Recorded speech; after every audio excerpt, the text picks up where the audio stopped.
ಎಲ್ಲ ಹಳ್ಳಿಗಳು ಹಲವಾರು ವರ್ಷಗಳಿಂದ ಮಳೆ ಇಲ್ಲದೆ ಅಂತರ್ಜಲ ಕುಸಿತವಾಗಿದ್ದು ಕುಡಿಯ ನೀರಿಗೂ ಸಹ ಹಾಹಾಕಾರ ಉಂಟಾಗಿರೋದ್ರಿಂದ ಏನು 2021-22ರಲ್ಲಿ ಅನೂರು ಭಾಗದ ಕೆರೆ ಕಟ್ಟೆಗಳನ್ನ ತುಂಬಿಸಬೇಕಂತ ಹೇಳಿ ಕರ್ನಾಟಕ ರಾಜ್ಯ ರೈತ ಸಂಘ ಹೋರಾಟ ಮಾಡುವಂತ ಸಂದರ್ಭದಲ್ಲಿ ಬಿಜೆಪಿ ಸರ್ಕಾರ ಅವತ್ತು 180 ಕೋಟಿ ರೂಪಾಯಿ ಅನುದಾನವನ್ನ DPR ಮಾಡಿತ್ತು. ಆದ್ರೆ ಅನುದಾನ ಕೊಟ್ಟಿರಲಿಲ್ಲ. ಈಗಿನ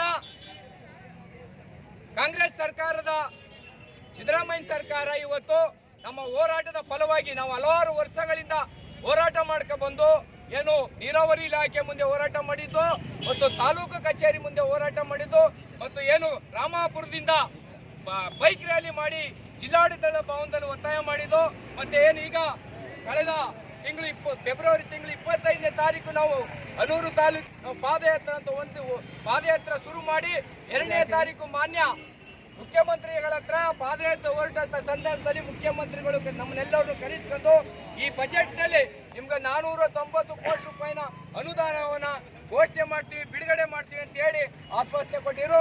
ಅದೇ ತರ ಇವತ್ತಿನ ಬಜೆಟ್ ನಲ್ಲಿ ಮಾನ್ಯ ಮುಖ್ಯಮಂತ್ರಿಗಳು ಅನುಮೋದನೆ ನೀಡಿದ್ದಾರೆ. ತಕ್ಷಣ ಹಣ ಬಿಡುಗಡೆ ಮಾಡಿ ಯೋಜನೆಯನ್ನ ಶುರು ಮಾಡಬೇಕು ಅಂತ ನಾವು ಸರ್ಕಾರ ಒತ್ತಾಯ ಮಾಡ್ತಾ ಏನು ಒಂದು ಹೋರಾಟದಲ್ಲಿ ಹಲವಾರು ಸಮಯ ಇದೆ. ಏನು ಈ ಕ್ಷೇತ್ರದ ಶಾಸಕರಾದ ಮಂಜುನಾಥ್ನವ್ರಿಗೂ ನಾವು ಅಭಿನಂದನೆ ಸಲ್ಲಿಸ್ತೀವಿ ಮತ್ತು ಈ ಜಿಲ್ಲೆಯ ಉಸ್ತುವಾರಿ ಸಚಿವರಾದಂತ ವೆಂಕಟೇಶ್ನವ್ರಿಗೂ ನಾವು ಅಭಿನಂದನೆ ಸಲ್ಲಿಸ್ತೀವಿ. ಇನ್ನು ಮಾಜಿ ಶಾಸಕರಾದಂತ ನರೇಂದ್ರ ಅವ್ರಿಗೂ ಸಹ ಅಭಿನಂದನೆ ಸಲ್ಲಿಸ್ತೀವಿ. ಮತ್ತು ಈ ಒಂದು ಪಾದಯಾತ್ರೆಯಲ್ಲಿ ಮಳವಳ್ಳಿ ತಾಲೂಕು ರೈತ ಸಂಘ, ಮದ್ದೂರು ತಾಲೂಕು ರೈತ ಸಂಘ, ರಾಮನಗರ ಜಿಲ್ಲಾ ರೈತ ಸಂಘ, ಎಲ್ಲಾ ರೈತ ಸಂಘ, ಕರ್ನಾಟಕ ರಾಜ್ಯ ರೈತ ಸಂಘ ನಮಗೆ ಬೆಂಬಲ ಕೊಟ್ಟಿದ್ದಾರೆ.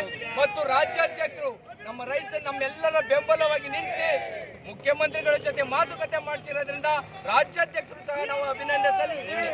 ಈ ಯೋಜನೆ ಏನು 490 ಕೋಟಿ ರೂಪಾಯಿ ಘೋಷಣೆ ಮಾಡಿದರೆ ಸರ್ಕಾರ ಈಗಲಾರು ಹಣ ಬಿಡುಗಡೆ ಮಾಡಿ ತಕ್ಷಣ ಈ ಭಾಗದ ಎಲ್ಲ ಕೆರೆ ಕಟ್ಟೆಗಳನ್ನ ತುಂಬಿಸ್ಬೇಕು ಅಂತ ಹಣ ಬಿಡುಗಡೆ ಮಾಡಬೇಕಂತ ಒತ್ತಾಯ ಮಾಡ್ತಾ ಇದ್ದೀವಿ.